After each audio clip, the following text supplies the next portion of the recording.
بسم اللہ الرحمن الرحیم۔ شروع اللہ کے نام سے جو رحمان و رحیم ہے۔ نحمدہ و نصلی علی رسول کریم، اما بعد، اعوذ باللہ من الشیطان الرجیم، بسم اللہ الرحمن الرحیم۔ اللہم صلی علی محمد وعلی آل محمد کما صلیت علی ابراہیم وعلی آل ابراہیم انک حمید مجید۔ اللہم بارک علی محمد وعلی آل محمد کما بارکت علی ابراہیم وعلی آل ابراہیم انک حمید مجید۔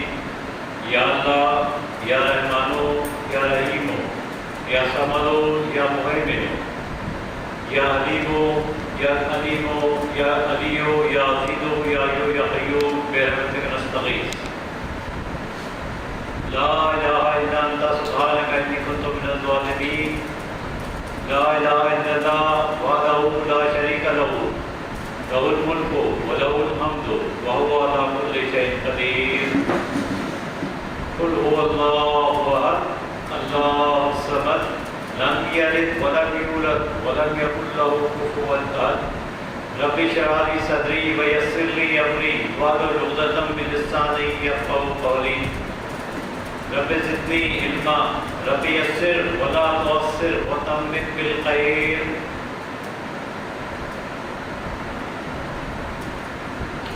عن ابی عبداللہ نعمان بن بشیر رضی اللہ عنہما قال سمعت رسول اللہ صلی اللہ علیہ وسلم یقول ان الحلال بین وان الحرام بین وبینہما مشتبہات لا یعلمہن کثیر من الناس فمن اتقى الشبہات تصبر لدینہ وعرضہ ومن وقع في الشبهات وقع في الحرام كالراعي يرعى الإماء يوشك أن يرضى فيه ألا وإن لكل ملك إما ألا وإن إما الله محارمه ألا وإن في الجسد مضغة إذا صلحت صلح الجسد كله وإذا فسدت فسد الجسد كله ألا وهي القلب۔ رواه البخاری و مسلم۔ الحمدللہ آج ایک اور اربعین نوری کی حدیث کا مطالعہ کرنے جا رہے ہیں۔ اربعین نوری کے موجب لکھنے والے ابو زکریا یحییٰ بن شرف الدین نووہ دمشقی اس حدیث کا جو عنوان دیا گیا ہے، جو میں نے ابھی تلاوت کی، اس کا ہے حلال، حرام اور اصلاح قلب۔ بہت ہی اساسی بنیادی چیز کی طرف توجہ منظور کرائی جا رہی ہے۔ آئیے اس حدیث کے کچھ تجربے کو خلاصہ کر لیتے ہیں۔ حضرت ابو عبداللہ نعمان بن بشیر رضی اللہ تعالیٰ عنہ فرماتے ہیں کہ میں نے رسول اللہ صلی اللہ علیہ وسلم کو فرماتے ہوئے سنا کہ آپ صلی اللہ علیہ وسلم نے فرمایا، کیا کہا؟ ان الحلال بین، بے شک حلال واضح ہے،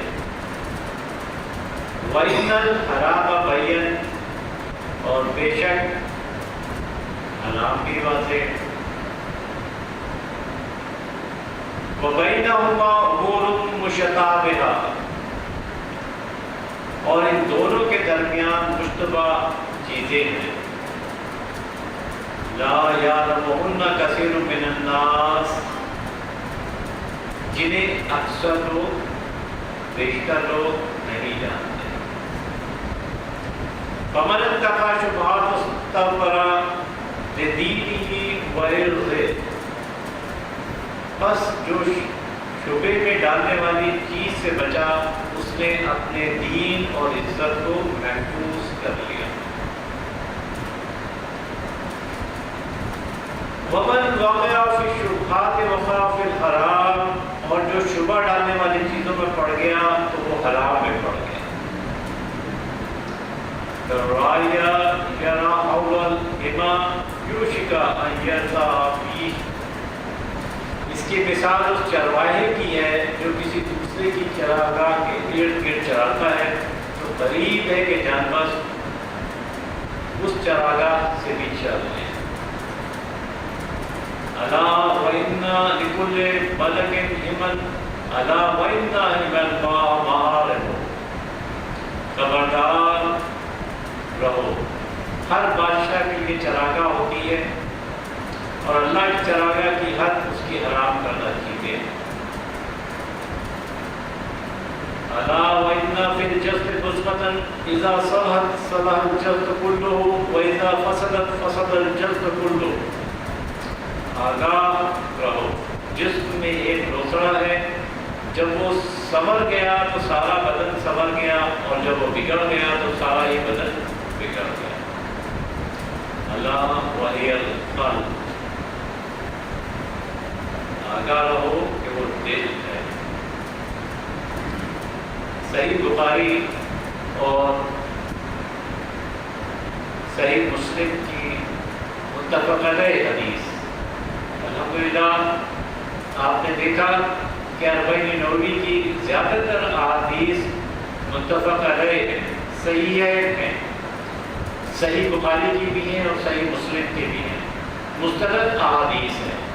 آج بھی جن بات کی طرف توجہ دلائی جا رہی ہے وہ بھی دین کی اساس ہے، حلال حرام اور دل کا پیدا. آئیے اس کو قرآن کی روشنی میں دیکھیں. سورہ آل عمران، یا ایھا الذین آمنوا اتقوا اللہ حق تقاته ولا تموتن الا وانتم مسلمون. اے اہل ایمان، اللہ کا تقوی اختیار کرو جتنا کہ اس کے تقوی کا حق ہے، اور تمہیں ہرگز موت نہ آئے مگر فرما برداری کی حالت میں. جب یہ آیت نازل ہوئی تو اس وقت صحابہ پریشان ہو گئے کہ کیسے اللہ کے تقوی کا اس کا یعنی حق ہم ادا کر سکتے ہیں.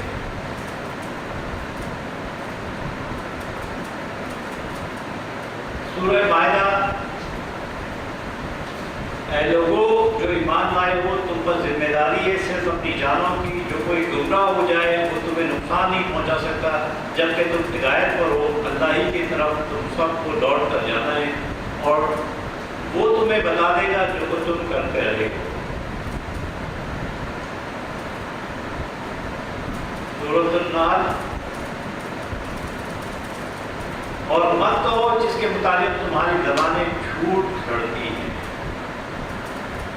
کہ یہ حلال ہے اور یہ حرام ہے. اللہ تعالیٰ اپنے قرآن میں اس بات کی نشاندہی کر رہے ہیں جو حدیث، جن باتوں کا تذکرہ اس حدیث میں حلال اور حرام، تاکہ تم اللہ کی طرف جھوٹ منسوب کرو. یقیناً جو لوگ اللہ کی طرف جھوٹ منسوب کرتے ہیں وہ فلاح نہیں پائیں گے. جیسے بنی اسرائیل کا ہم سب جانتے ہیں کہ ان کے علماء جب ان کے عام لوگ ان کے پاس آتے تھے تو وہ زبان کو اس طریقے سے توڑ مروڑ کر بات کرتے تھے کہ صحیح بات کو جس قسم کا وہ فتویٰ ان سے لینا چاہتے تھے، حلال کو حرام اور حرام کو حلال کر دیا کرتے تھے. آج اگر ہم اپنے معاشرے کا اپنا جائزہ لیں تو آج ہمارے یہاں بھی یہی جس قسم کا جیسے چاہے فتویٰ آپ حاصل کریں، یعنی اندازہ کرے کہ سود جیسی چیز کے اندر جو کہ اللہ تعالیٰ نے کلیئر کٹ کہہ دیا کہ یہ اللہ سے اعلان جنگ ہے، اور احادیث اس بات کی بین ثبوت ہے کہ جو شخص سود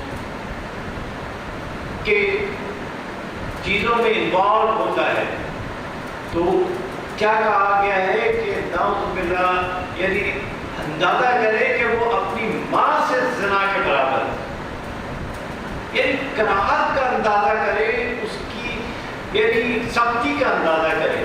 لیکن آج ہم ہیں کہ اسلامی بینکیں اور مختلف قسم کی چیزوں سے اس چیز کو ہم نے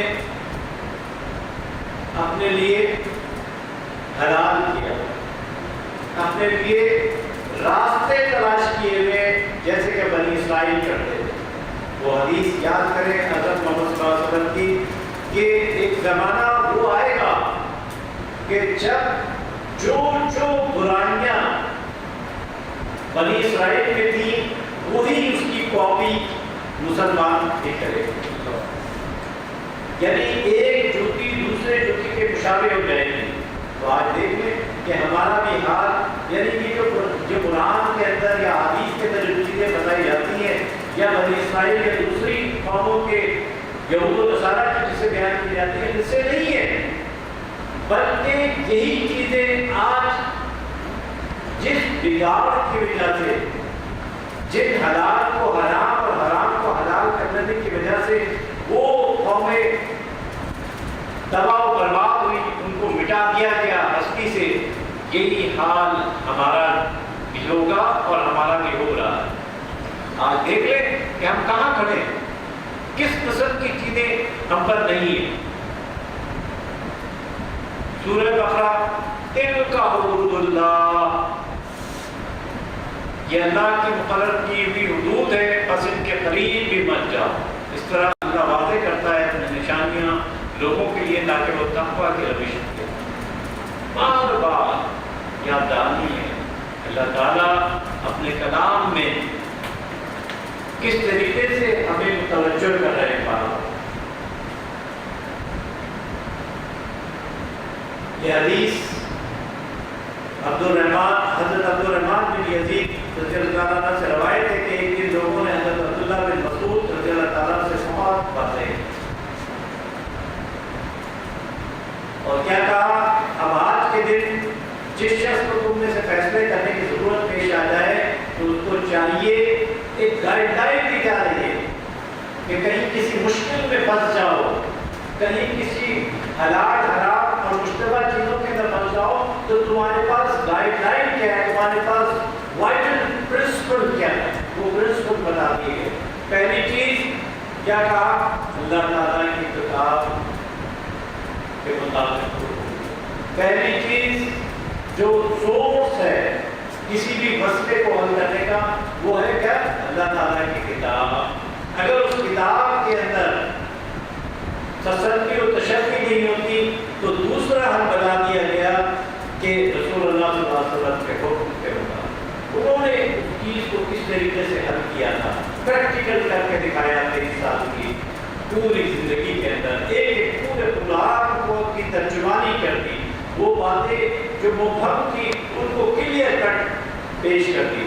تیسری چیز پھر بتا دیا گیا کہ حضرات خلفائے راشدین یہ ہمارے چمکتے دمکتے ہوئے سورج ہیں، چاند ستارے ہیں، اور ان 4 خلفائے راشدین کے علاوہ پھر تمام کے تمام صحابہ ان کی زندگیوں سے، ان کے فیصلوں سے، ان کے غصے پہ ہمیں لینا ہے. سب سے پہلے کتاب اللہ، اس کے بعد حدیث سنت حضرت محمد صلی اللہ علیہ وسلم کی، تیسری بات خلفائے راشدین، اور چوتھی بات جو ہم نے تلاش کرنی ہے وہ کہاں پہ، صحابہ کرام کے سے.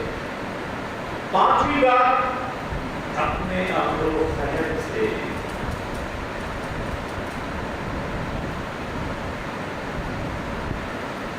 البتہ حلال و حرام دونوں کے درمیان بات ایسے کام ہے جن میں شبہ ہے تو تم اس کام کو چھوڑ دو جو کام تم کو شک میں مبتلا ہے. کلیئر کر بتا دیا گیا کہ جہاں پہ آپ کو شک ہو رہا ہے اس شک کے قریب بھی نہ جائیں. کلیئر کٹ ایک بیسک پرنسپل بتا دیا گیا. دیکھیں اس کی پریکٹیکل ایگزامپل کیسے ملتی ہے کہ حضرت محمد صلی اللہ علیہ وسلم صحابہ کے درمیان موجود ہیں، صدقے کی کھجوریں لائی جا رہی ہے، ایک انبار لگ گیا ہے، وہاں پر حضرت محمد صلی اللہ علیہ وسلم کے نواسے حسن اور حسین رضی اللہ تعالیٰ عنہما بھی موجود ہیں، چھوٹے بچے ہیں۔ لازمی بات ہے کہ جب بچے ایک چیز کا ڈھیر دیکھیں گے، کھجوروں کا ڈھیر دیکھیں گے تو ان سے کھیلنے لگیں گے، تو وہاں پہ اس صدقے کی کھجوروں کی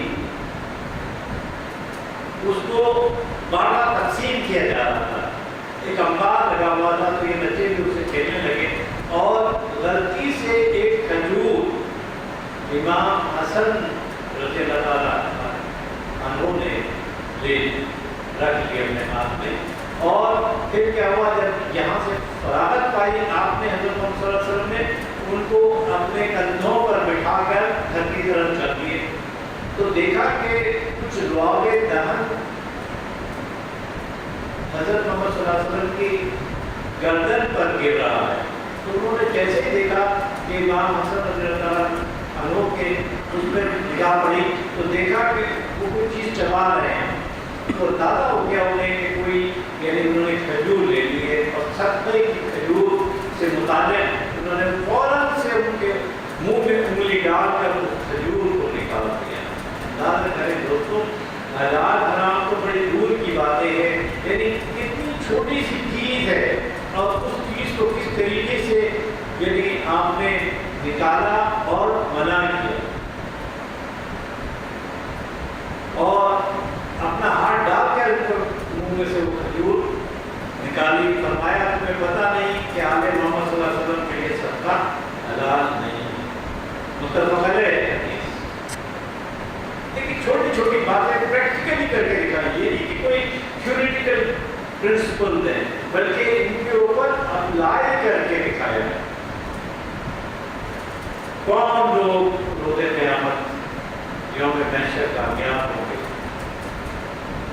سیروں کا علاقے کا تجدید دین کی بات ہے۔ پہلا نقطہ کیا ہے کہ حسب استطاعت تقوی اختیار کریں، جیسے وہ پڑھا تھا ابھی ہم نے پرانی آیت کہ جتنا حد الامکان ہو سکتا ہے تقوی اختیار کرو، اس کی کوئی وضاحت ہو رہی ہے کہ حسب استطاعت کوشش کرو اللہ طرف تک قابل اختیار کرو، جتنی بھی کر سکتے اتنا تو کرو، تاکہ سٹارٹر پوائنٹ تو لے۔ ہر انسان اپنی ذاتی زندگی میں اللہ کا ایسا تقویٰ اختیار کرے کہ جیسا تقویٰ اختیار کرنے کا ہے۔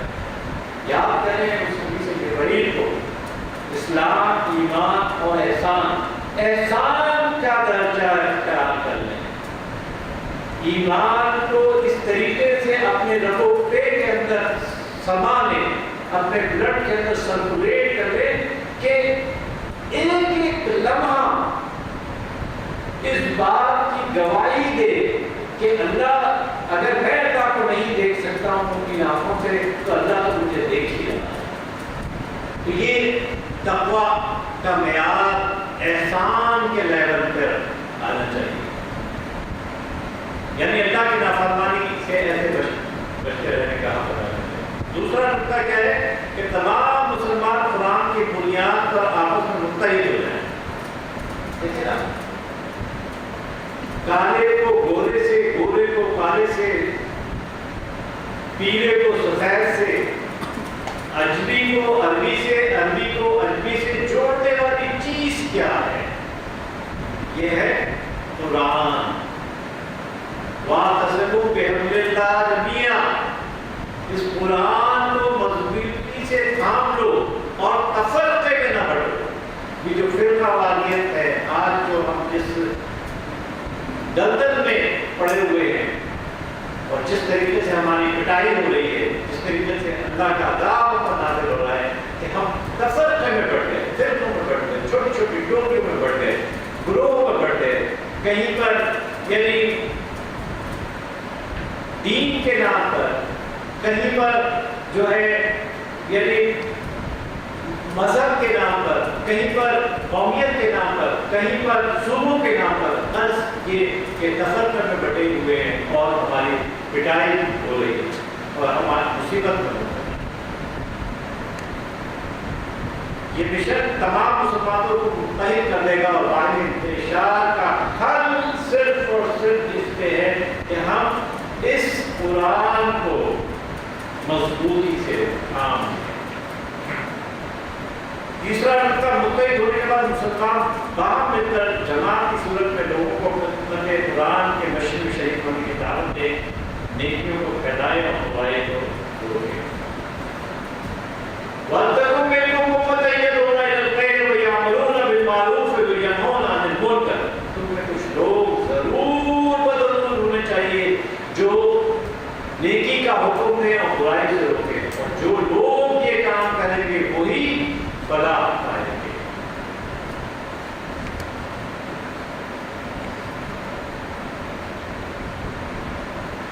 حضرت سفیان بن عبداللہ الثقفی رضی اللہ عنہ نے حضرت محمد صلی اللہ علیہ وسلم سے سوال کیا کہ مجھے بس ایسی چیز بتا دیجیے کہ میں بس اس پہ عمل کروں تو میری زندگی سنور جائے، جہنم سے نجات مل جائے۔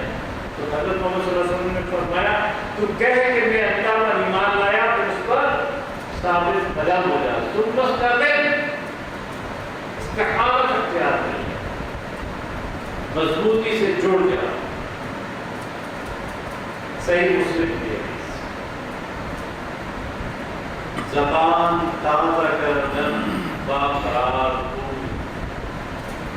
نین نتین ملت اسکار ہو۔ تقویٰ کے کئی درجے، پہلا درجہ کفر شرک سے بچنا، دوسرا درجہ یہ کہ اس چیز سے بچنا جو اللہ تعالیٰ اور اس کے رسول صلی اللہ علیہ وسلم کے نزدیک پسندیدہ نہیں، تیسرا درجہ تقویٰ کا اعلیٰ معیار ہے جو انبیاء اور ان کے خاص مائبین اولیاء اللہ کو نصیب ہوتا ہے، جس میں اپنے قلب کو ہر غیر اللہ سے بچانا اور اللہ تعالیٰ کی یاد اس کی رضا جوئی سے معمول رہنا، احسان کا درجہ۔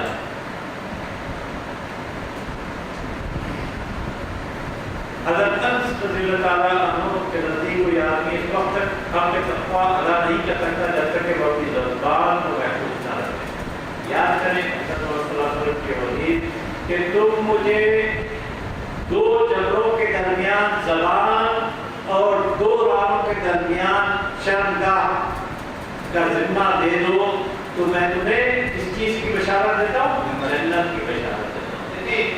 یعنی کس طریقے سے مختلف طریقے سے ہمیں سنبھالنے کی، راہ پر لانے کی، صراط مستقیم پہ لانے کی توجہ دلائی جاتی ہے۔ حضرت جابر رضی اللہ عنہ سے مروی ہے کہ میں نے صلی اللہ علیہ وسلم کے انتقال کے 3 روز پہلے آپ کو یہ فرماتے ہوئے سنا کہ دیکھو موت کے وقت اللہ تعالیٰ سے نیک گمان رکھنا، جیسا گمان رکھو گے ویسے ہی اللہ تعالیٰ آپ کے ساتھ چیزیں کرے گا۔ اگر اس کے ساتھ نیک گمان ہوگا تو نیکی ہوگی، اگر بدگمانی ہوگی تو وہی بدگمانی کی طرف چلے جائیں گے۔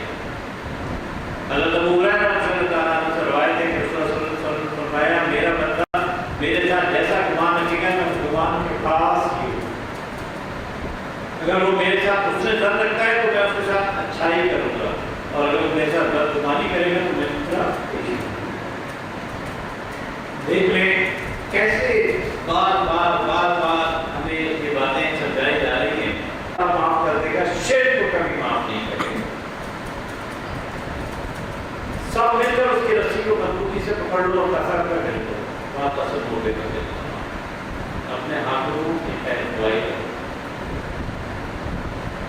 جن چیزوں سے ناخوش ہوتا ہے فضول بات چیت اور بحث و مباحثہ، دیکھ لیں آپ کہ ہم اپنی زندگی کا بیشتر وقت کس چیز میں گزارتے ہیں۔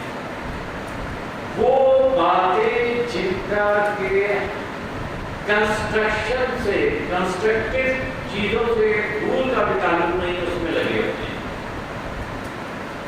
ہمیشہ جہاں 4 لوگ جمع ہوتے ہیں کسی ایک کی غیبت شروع کر دیتے ہیں، یعنی ان انٹینشنلی اور انٹینشنلی کسی ایک کے متعلق بات کرنا شروع کر دیں گے، یعنی یہ بھی سوچتے کہ کیا کر رہے ہیں؟ بھائی حکمت تو وہی ہے نا کہ جو اس کے اندر بات ہے وہی بیان کر رہے ہیں اس کے پیچھے، ورنہ تو بہتان ہو جائے گا، بلا ضرورت کسی سے سوال کرنا اور مان کی بربادی۔ حلال حرام کا اختیار صرف اللہ تعالیٰ کو ہے، کسی چیز کو حلال کرنا اور حرام کرنا یہ اللہ تعالیٰ کی صفت ہے۔ اللہ تعالیٰ کی ذات کے سوا کوئی بھی کسی شے کو اثبت نہ حلال کر سکتا ہے نہ حرام کر سکتا ہے۔ ایون یہ چیز تو کسی نبی اور رسول تک کو اللہ تعالیٰ نے اس کی اجازت نہیں دی۔ حضرت شاہ ولی اللہ صاحب محمد دہلوی رحمۃ اللہ علیہ اپنی کتاب حجت البالغہ میں فرماتے ہیں کہ حلال کرنا حرام کرنا اللہ کی صفت ہے اور اس میں کوئی شریک نہیں۔ اللہ تعالیٰ کے مخلوق میں آپ صلی اللہ علیہ وسلم سے بڑھ کر کس کا درجہ ہو سکتا ہے؟ لیکن حلال حرام کرنے کا اختیار آپ کو بھی نہیں تھا۔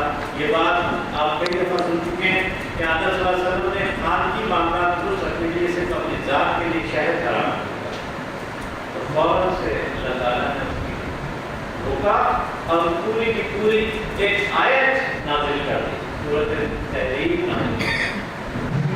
اندازہ کریں کہ کس طریقے سے جن کے رتبے ہیں بہت ان کے ثواب، تو جن کے رتبے بڑے ہوتے ہیں ان کی چھوٹی سی بھی بات کو اللہ تعالیٰ کس طریقے سے پکڑ کرتے ہیں تاکہ یہ چیزیں، کیونکہ حضرت محمد صلی اللہ علیہ وسلم آخری نبی ہے، ختم نبوت ہو گیا ہے، تو اگر کوئی چیز بھی اگر کریں گے تو وہ رہتی دنیا تک کے لیے رہے گی۔ اس کی مثال اس کی اس چیز کو ختم کرنے کے لیے کوئی بھی ایسی چیز نہیں سرزد۔ نبی اور رسول معصوم ہوتے ہیں، عن الخطا، کوئی خطا نہیں، اور ان کے صحابہ محفوظ ہوتے ہیں، ان کے اوپر کسی قسم کی کوئی زبان نہیں ہوتی، ہمیشہ ان کے لیے کہا گیا ہے کہ خاموشی اختیار کی ہے۔ کیوں؟ کہ وہ تو بخشے بخشائے ہیں۔ اللہ تعالیٰ نے سب کو خود قرآن میں اور ساتھ ان کی اپنی زندگیوں میں حضرت محمد صلی اللہ علیہ وسلم کے ذریعے بشارت دے دی تھی کہ یہ جنتی ہے، تو میں اور آپ کون ہوتے ہیں ان کے اوپر کچھ کہتے ہیں۔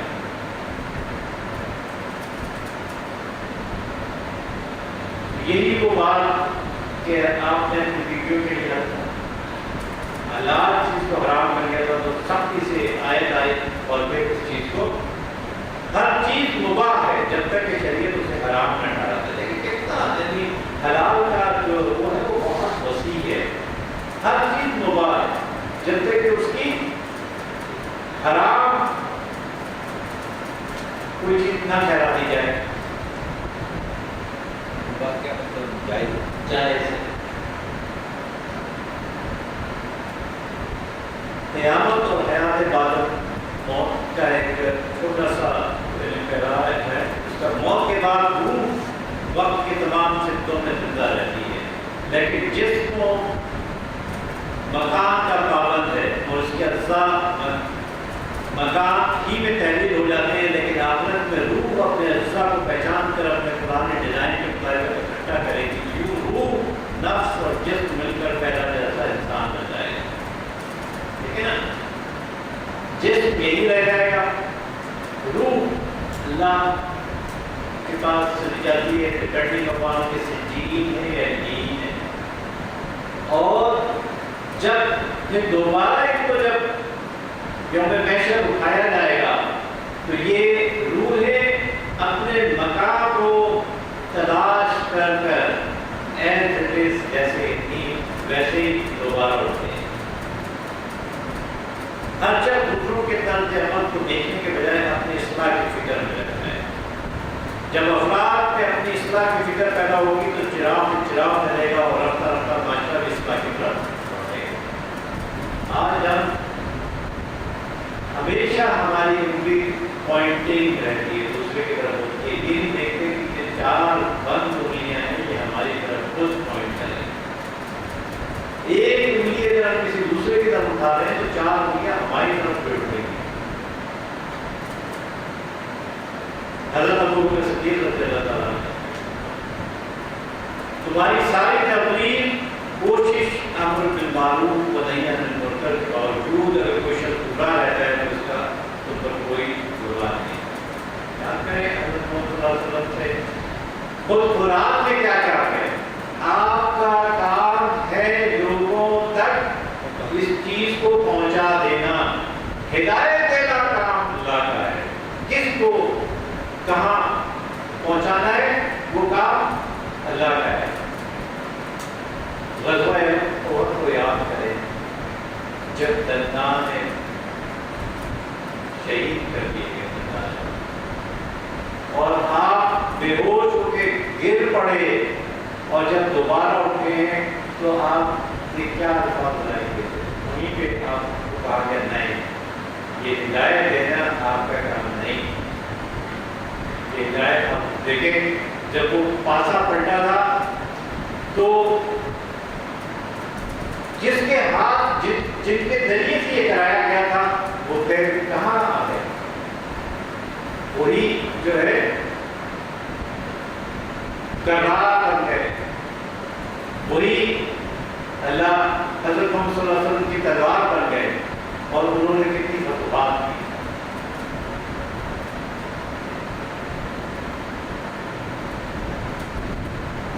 حضرت ابو ہریرہ رضی اللہ عنہ فرماتے ہیں لوگوں پر ایسا زمانہ آئے گا جب آدمی اس کی پرواہ نہیں کرے گا کہ حلال یا حرام کس ذریعے سے استعمال کر سکتے ہیں. اور دیکھیں ہم کس دور میں کھڑے ہیں. کتنے لوگ ہیں جو اس بات کی پرواہ کرتے ہیں کہ جو کچھ بھی ہم کر رہے ہیں وہ حلال کے دائرے میں ہے یا حرام کے دائرے میں. جیسے بل پڑتا ہے ویسے ہی ہم لوٹ کھسوٹ میں لگے ہوئے چاہے وہ میں ہو یا کوئی بھی فرد ہو. آپ دیکھیں گے ہم اپنے آپ کو الگ نہ کریں. سب سے پہلے ہم خود اپنا جائزہ لیں. ہم خود اپنے اوپر ان چیزوں کو اپلائی کریں.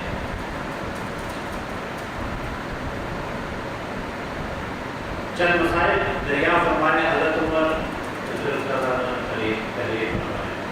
ظاہر بات ہے کہ حضرت عمر فاروق رضی اللہ عنہ کے دور میں کتنی بڑی ریاست ہو گئی تھی تو ہر جگہ تو آپ نہیں تھے. تو کس طریقے سے بتایا گیا ہدایت کیا ہے؟ وہی کہ اللہ کے کتاب کے مطابق فیصلہ کرو. اگر کتاب میں نہ ہو تو کہاں فیصلہ کرو؟ نبی صلی اللہ علیہ وسلم. ان میں بھی نہ ہو تو خلفائے راشدین یا صحابہ کے اس میں نہ ہو تو تمہارا دل چاہے تو پیچھے ہٹو. میرا خیال ہے کہ پیچھے کی طرح ہٹ جانا تمہارے واسطے بہتر ہے. جہاں پہ شک و شبہ ہو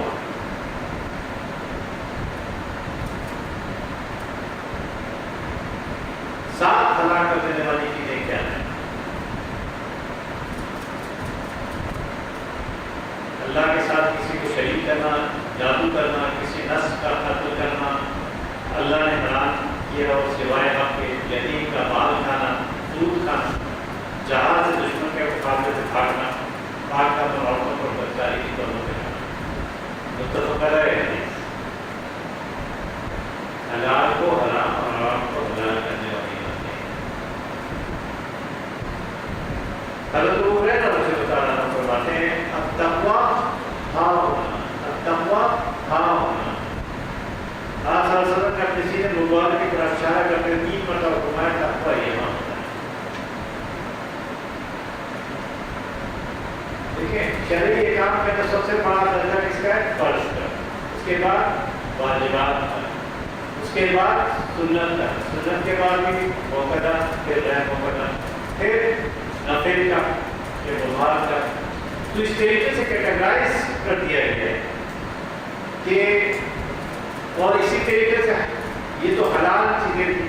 اب حرام کا تو کلیئر کٹ کہہ دیا گیا کہ حرام پہ تو خرید بھی بن جاؤ.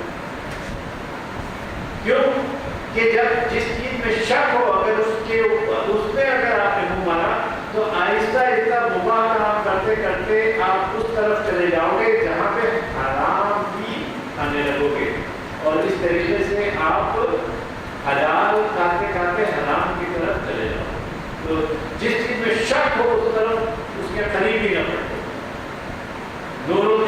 مطلبی ایک ایمان افروز واقعہ بہت ہی شارٹ مختصر کر کے بتاتا ہوں، وہ یہ کہ دیکھیں بچہ بیٹا کس کو عزیز نہیں ہوتا ہے. نور الجنگی بادشاہ ان کا ایک بیٹا تھا اور بہت ہی زیادہ بیمار ہو گیا. ہوا کیا کہ کہیں سے بھی کسی مالک سے بھی ٹھیک ہونے کی کوئی صورت نظر نہیں آ رہی. سب نے کہا کہ اس کو تھوڑی سی شراب پلا دو تو یہ بچ جائے. شراب کیا ہے؟ حرام. اور بیٹا کس کا؟ نور الدین زنگی کا.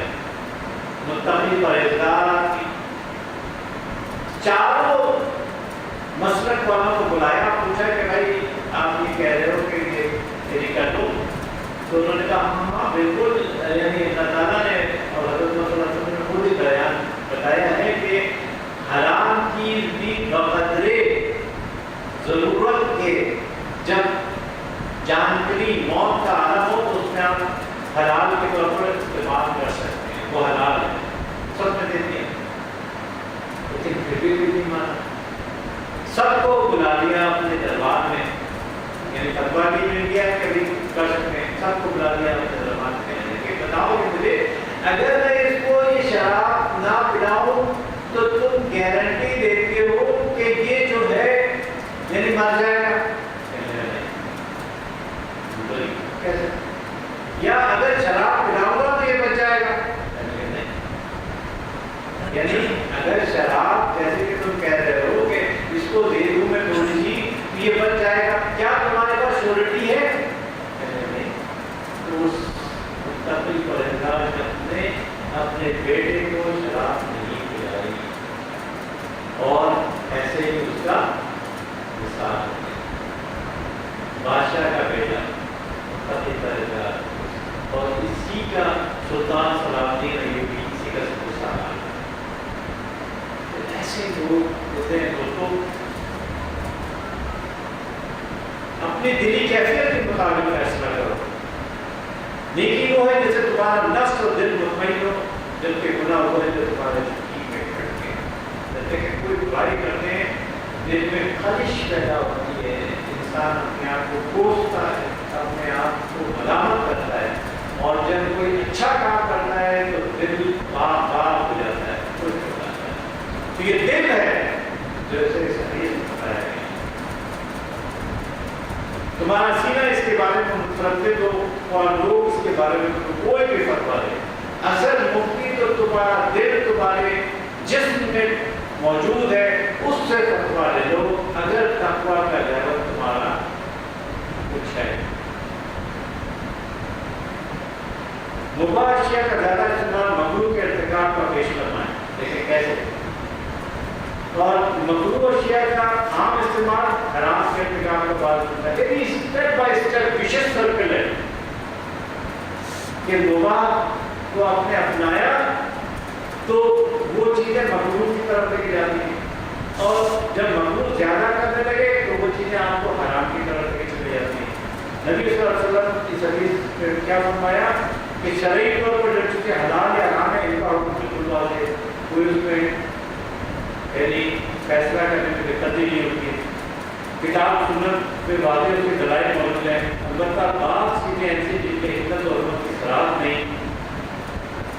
اب ایسی صورت میں آپ صلی اللہ علیہ وسلم نے جامع اصول بیان فرمایا جس چیز کی علت اور حکمت واضح نہ ہو اس سے اجتناب ہی کیا جائے. کیونکہ اگر آپ اس قسم کے مشروب اشیاء سے پرہیز نہ کرے تو ہمیشہ کے آہستہ آہستہ حرام اشیاء کی طرف چلا جائے گا. اس لیے امت کو مشتبہ امور سے بچنے کی ہدایت فرمائی، اس سے انسان کا دین اور عزت دونوں محفوظ رہتے ہیں. پھر آپ نے یہی بات ایک چرواہے کے انسان لے کر واضح کی ہے کہ کیسے کیسے پریکٹیکل ایگزام کو اسٹور کر کے کہ چرواہا ہے، چراگاہ ہے، مویشی ہے. اگر کسی غیر چراگاہ میں وہ چلا جائے گا تو کیا ہوگا کہ اس کے جانور اس چراگاہ کے منہ مار سکتے ہیں، بتا دیا گیا کہ اس کے قریب بھی نہیں جاؤ. ایسے ہی بادشاہ کی مثال دی گئی کہ اس کے قریب چلا گیا ہے. تو اسی طریقے سے اللہ تعالیٰ کی بھی کچھ حدود ہیں حلال اور حرام کی، ان کے قریب جو بتا دی گئی اس کے آگے پیچھے نہ جاؤ. اس کے بعد آپ صلی اللہ علیہ وسلم نے انسان کے سینے میں دھڑکنے والے دل کے متعلق فرمایا کہ اس کا خیال تو سارے جسم کا دارالمدار دل پر ہے. دل کا بگاڑ پورے جسم کا بگاڑ ہے، اور دل کی اصلاح پورے جسم کی اصلاح ہے. 2 منٹ میں اس کو ختم کر دیں تو ہو جاتا ہے.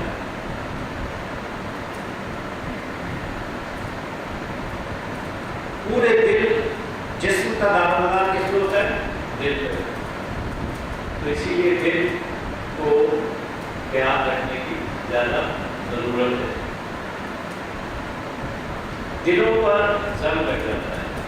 یاد کریں کہ حدیث کہ جب کوئی بندہ کوئی گناہ کرتا ہے تو اس کے دل پر ایک سیاہ نقطہ لگا دیا جاتا ہے، اور اگر وہ توبہ کر دیتا ہے تو وہ سیاہ نقطہ بیٹھ جاتا ہے.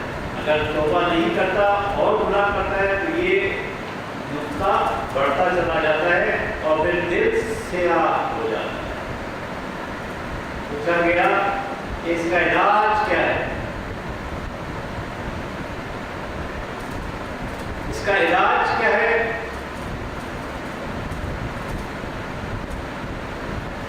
بتایا گیا کہ کثرت سے لوگوں کو یاد کرو اور قرآن سے جڑ جاؤ.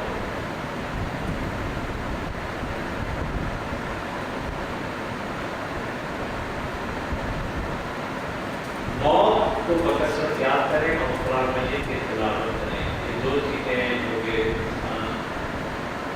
زنگ آلود دل کی اس زنگ کو صاف کرنے کے لیے دیا ہے.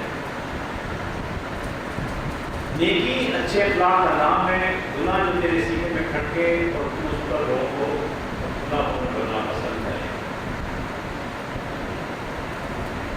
الحمدللہ آج جو ہم نے حدیث حلال حرام اور مشتبہات سے متعلق پڑھی تو اللہ سے دعا کرتے ہیں کہ اللہ ہمیں اس پر عمل کرنے کی توفیق عطا فرمائے. سبحان ربک رب العزت عما یصفون وسلام علی المرسلین والحمد للہ.